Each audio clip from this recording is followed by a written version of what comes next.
आज हम सबके सब मिलके हिंदी को सेलिब्रेट कर रहे हैं, है ना, साल में एक दिन। देखो, आपने कभी एक बात सोची है कि एक स्पेन का व्यक्ति स्पेनिश बोलता है, चाइना का आदमी चाइनीज, फ्रांस का आदमी फ्रेंच, तो उनके अंदर कभी भी इस तरीके का इंफीरियरिटी कॉम्प्लेक्स हमने कभी फील नहीं किया कि हम इंग्लिश नहीं बोल पाते या फिर हम कोई दूसरी भाषा नहीं बोल पाते, तो इस वजह से कभी उनमें हीन भावना आई हो, कभी इंफीरियरिटी कॉम्प्लेक्स। ऐसा कभी किसी भी देश में देखने को नहीं मिलता, ऐसा भारत में ही देखने को तो मिलता है। देखो, अगर आप गहराई से सोचोगे ना, तो इसके पीछे सोशल और इकोनॉमिकल, सोशियो इकोनॉमिक दोनों ही तरीके के रीजन है, सामाजिक भी और आर्थिक भी। देखो, इसको ध्यान से समझो। जब अंग्रेज भारत में आए तो उनका एक ही मकसद था, व्यापार करना।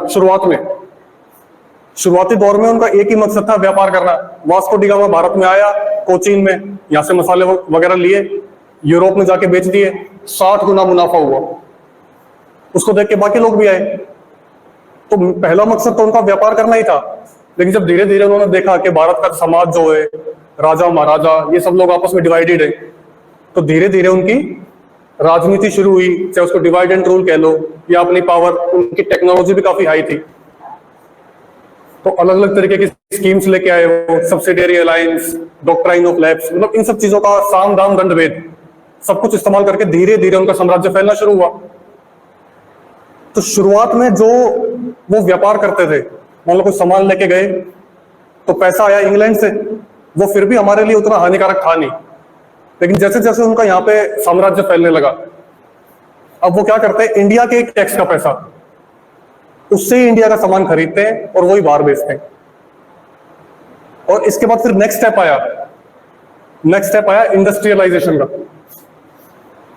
और इंडस्ट्रियलाइजेशन में क्या हुआ कि इंग्लैंड में नई नई कंपनियां खुली, कपड़े की और भी अलग अलग चीजों की। और कंपनी चलाने के लिए चाहिए रॉ मटेरियल। रॉ मटेरियल कहां से आएगा? कॉलोनीज से, जो उस देश ने अपनी कॉलोनीज बना रखी है, वहां से आएगा रॉ मटेरियल। तो भारत से जाने लगा रॉ मटेरियल। अब उस रॉ मटेरियल से जो फाइनल गुड्स बनेंगे, उनको खरीदेगा कौन? कहानी यहां से शुरू होती है। उस फाइनल गुड्स को खरीदेगा कौन? तो सीधी सी बात है, जहां से रॉ मटेरियल लेके आ रहे हैं, वहीं पे जाके हम अपने फाइनल गुड्स बेचेंगे। ठीक है।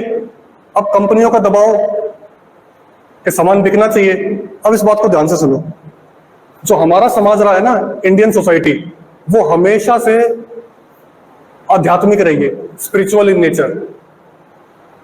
हम बहुत ज्यादा मटेरियलिस्टिक कभी रहे ही नहीं। मतलब अध्यात्म की गहराई में जाओ तो बहुत अलग बात है, लेकिन बहुत ही बेसिक बातें तो सबको पता ही थी। हम सब जानते हैं कि शरीर की इच्छाएं कभी खत्म नहीं होती, और हम सबको पता है शरीर एक दिन खत्म होना ही होना है। मतलब हम सब लोगों में इतनी बेसिक समझ थी स्पिरिचुअलिटी की कि हम शरीर से ऊपर उठ के सोचते थे। शरीर की बाउंड्रीज के अंदर हम कैद नहीं थे। हमारे जो शादी के रिश्ते होते हैं, उसमें आपने सुना होगा 7 जन्मों का साथ। आपने कोई हिंदी में सुना है तलाक के लिए कोई शब्द हो हिंदी में? डाइवोर्स इंग्लिश में है, तलाक उर्दू में, हिंदी में तलाक के लिए कोई शब्द ही नहीं है। तो हमारे यहाँ रिश्ते, आपस के रिलेशंस, मतलब इस शरीर से ऊपर उठ के, शरीर नश्वर है, शरीर की इच्छाएं कभी पूरी हो नहीं सकती। तो फिजिकल जो चीजें, उनमें एक लिमिट तक ही हमारी इन्वॉल्वमेंट थी, उसके बाद हम लोग आध्यात्मिक थे। अब ये प्रॉब्लम थी इंग्लैंड के लिए। अब एक बात सुनो, एक व्यक्ति जिसके बाल झड़ गए, लेकिन वो शरीर से ऊपर उठ के सोचता है, वो आध्यात्मिक उसकी सोच है, तो क्या आप उसको बाल उगाने वाला तेल बेच सकते हो? या चलो एक कपल है, एक पति है एक पत्नी है, दोनों प्यार से रहते हैं, खेत में जाते हैं, वापस आते हैं, भगवान को याद करते हैं, भजन करते हैं, और उन दोनों में प्यार भी बहुत है, वो शरीर तक सीमित नहीं है उनका प्यार। अब क्या उस महिला को आप गोरा होने की क्रीम बेच सकते हो? उसको जरूरत ही नहीं है गोरा होने की क्रीम की। कोई व्यक्ति उसके बाल नहीं है, उसको जरूरत ही नहीं है। समझ रहे हो ना आप इन चीजों को? तो जब इंग्लैंड का सामान यहां बिका ही नहीं, तो आप एक लाइन पढ़ोगे जब हम बिपिन चंद्रा की हिस्ट्री पढ़ते हैं, कि उनके एजुकेशन का जो मकसद था ना, वो मकसद था इंडिया के लोगों को एक बेटर मार्केट बनाना, ताकि हम इंडिया में अपना सामान बेच सके। और उसके लिए क्या करना पड़ेगा? उन्होंने बहुत ही डीप स्टडी की और उन्होंने ये देखा कि अगर इंडिया में सामान बेचना है तो सबसे पहले इंडिया के कल्चर को खत्म करना पड़ेगा। अगर इंडिया का कल्चर खत्म हो गया, अगर हमने इंडिया के लोगों को ये विश्वास दिला दिया कि आपकी संस्कृति ही खराब है, आपका कल्चर ही खराब है, आप लोग इंफीरियर हो, आप लोग नीचे हो, हम लोग ऊंचे हैं, हमसे कुछ सीखो, तो फिर ये अपना कल्चर छोड़ देंगे। और अगर इन्होंने कल्चर छोड़ दिया तो फिर ये भी हमारी तरह शरीर के पीछे भागेंगे। फिर इनको गोरा भी होना है, फिर इनको बाल भी बचाने हैं, फिर इनको कपड़े भी अच्छे चाहिए, क्योंकि हमारे यहाँ तो ऐसा ही था कि बस कपड़े, तन ढकने के लिए कपड़े चाहिए, कोई बहुत ज्यादा। तो अगर इनको मटेरियलिस्टिक बनाना है, अगर इसको संसारिक चीजों में घुसाना है, तो इनके कल्चर को खत्म करो।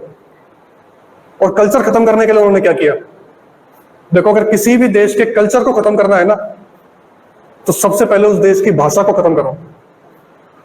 आज के टाइम पे भी चाइना, पाकिस्तान में या किसी और देश में जब अपनी इन्फ्लुएंस बढ़ाता है ना, तो सबसे पहले वहां पे मैंडरिन जो लिपि है उसको लागू करता है, क्योंकि वहां का साहित्य, वहां के वेद, वहां के शास्त्र सब कुछ उसी भाषा में होंगे। और अगर वो भाषा ही खत्म हो गई तो सीधा कनेक्शन टूट गया। दूसरा उन्होंने क्या किया? मिलावट। जो हमारे वेद थे, पुराण थे, उपनिषद थे, देखो हमारे उपनिषदों में ये चीज देखोगे ना, आप नोटिस करना, बाकी कल्चर्स में जो किताबें हैं ना, उनमें एक तरीके से कमांडमेंट्स दी हुई है कि ये करना चाहिए, ये नहीं करना चाहिए। लेकिन अगर आप उपनिषदों में देखोगे ना, तो उसमें शरीर के बारे में कुछ है ही नहीं। सीधा आत्मा, परमात्मा, जीव, क्या सही, दुखों का, मतलब इस तरीके की चीजें, सुपर नेचुरल, आध्यात्मिक। तो उन्होंने क्या किया? उपनिषदों में, पुराणों में मिलावट की। आजकल कर रहे हैं लोग, पता, बहुत सारी मिलावटें की। और मिलावट क्यों की? ताकि भारत के समाज में, कहते हैं डिवाइड एंड रूल, लोगों को आपस में बांटा जा सके। लोगों को भड़काया कि देखो देखो, इसमें तो आपके बारे में ये लिखा है, इसमें तो आपके बारे में ये लिखा है। फिर कास्टिज्म जो है ही नहीं, उसको फैलाया गया। इसके ऊपर तो अलग वीडियो बना चुका हूं मैं, फिर कभी समझाऊंगा आपको। मतलब इन शॉर्ट आप ये समझ सकते हो कि पहले भारत की भाषा को खत्म किया, मतलब भारत की संस्कृति को खत्म करने के लिए भारत की भाषा को खत्म किया। इंफीरियरिटी कॉम्प्लेक्स डाला। एक मैकॉले था, और उसके बाद एक वुड्स डिस्पैच। इनके जो आप एजुकेशन का अगर आप एम पढ़ोगे ना, एक तो क्लरिकल स्टाफ तैयार करना, उनको ऑफिसर्स नहीं चाहिए थे, क्योंकि वो सारा का सारा स्टाफ इंग्लैंड से तो लेके आ नहीं सकते, तो उनको चाहिए था क्लरिकल स्टाफ। तो वो स्टाफ तैयार करने के लिए बेसिक इंग्लिश सिखाओ इनको। दूसरा, इनके अंदर इंफीरियरिटी कॉम्प्लेक्स भरो, ताकि हर एक हिंदुस्तानी की नस नस में चला जाए कि अंग्रेज हमसे बेहतर हैं, हम लोग खराब हैं। और जो हमारी अच्छी चीजें थी, जैसे हड़प्पा सिविलाइजेशन, ये सारी चीजें, और कोई साइंटिफिक जैसी कोई चीजें कोई लिखी हुई है, वो लेके वो वहां चले गए इंग्लैंड में, उसके ऊपर रिसर्च भी की। तो हिंदी की जो हीन भावना हमारे अंदर है ना, तो आप कह सकते हो इसका मेन कारण तो इकोनॉमिक ही रहा। सामान बेचना था तो कल्चर बर्बाद करना था, कल्चर बर्बाद करना था तो भाषा को बर्बाद करना था।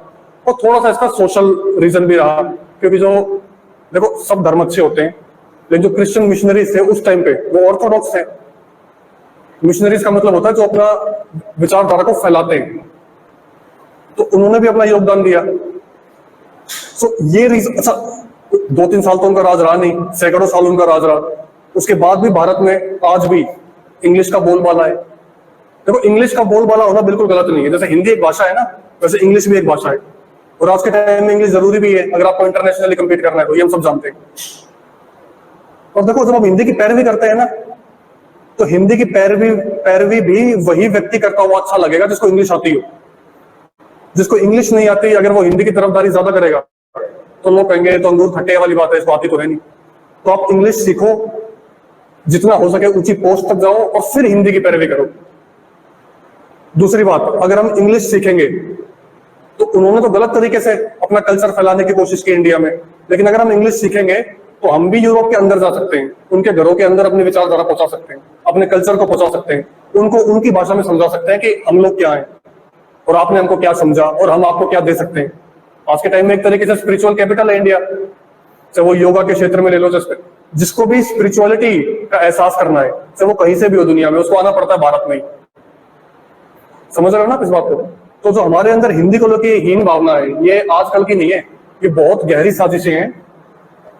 और अब धीरे धीरे देखो एजुकेशन आ गई, तो अभी हमारी जिम्मेदारी है कि इस चीज को निकालें। और प्लस, मान लो कोई व्यक्ति हिंदी बोल रहा है, तो उसको इस तरीके से ना देखें कि ये तो अनपढ़ है। हमको इंग्लिश आती है, हम इंग्लिश सीखेंगे, हम अपने कल्चर को बाहर भी लेके जाएंगे, लेकिन जिसको नहीं आती उसको इस नजर से ना देखा जाए कि ये किसी से कम है। ठीक है?